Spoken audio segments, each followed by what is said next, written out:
एक बुजुर्ग दरिया के किनारे जा रहे थे। एक जगह देखा कि दरिया की सतह से एक कछुआ निकला और पानी के किनारे पर आ गया। उसी किनारे से एक बड़े ही जहरीले बिच्छू ने दरिया के अंदर छलांग लगाई और कछुए की पीठ पर सवार हो गया। कछुए ने तैरना शुरू कर दिया। वह बुजुर्ग बहुत ही हैरान हो गए। उन्होंने उस कछुए का पीछा करने की ठान ली, इसलिए दरिया में तैरकर उस कछुए का पीछा किया। वह कछुआ दरिया के दूसरे किनारे पर जाकर रुक गया और बिच्छू उसकी पीठ से छलांग लगाकर उस किनारे पर चढ़ गया और आगे चलना शुरू कर दिया।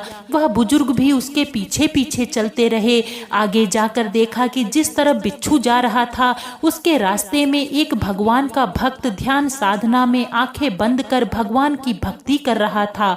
उस बुजुर्ग ने सोचा कि अगर यह बिच्छू उस भक्त को काटना चाहेगा तो मैं करीब पहुंचने से पहले ही उसे अपनी लाठी से मार डालूंगा।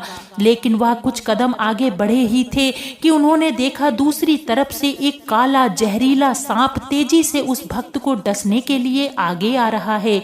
इतने में बिच्छू भी वहां पहुंच गया। उस बिच्छू ने उसी समय सांप के ऊपर डंक मार दिया, जिसकी वजह से बिच्छू का जहर सांप के जिस्म में दाखिल हो गया और वह सांप वहीं अचेत होकर गिर पड़ा।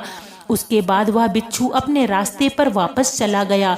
थोड़ी देर बाद जब वह भक्त उठे तब उस बुजुर्ग ने उन्हें बताया कि भगवान ने उसकी रक्षा के लिए कैसे उस कछुए को दरिया के किनारे लाए, फिर कैसे उस बिच्छू को कछुए की पीठ पर बैठाकर सांप से तुम्हारी रक्षा के लिए भेजा।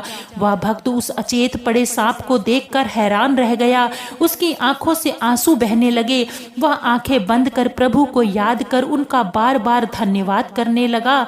तभी प्रभु की आवाज आई। उन्होंने उस भक्त से कहा, जब वो बुजुर्ग जो तुम्हें जानता तक नहीं वो तुम्हारी जान बचाने के लिए लाठी उठा सकता है और फिर तू तो मेरी भक्ति में लगा हुआ है, मेरी शरण में है, तो फिर तुझे बचाने के लिए मेरी लाठी तो हमेशा से ही तैयार रहेगी।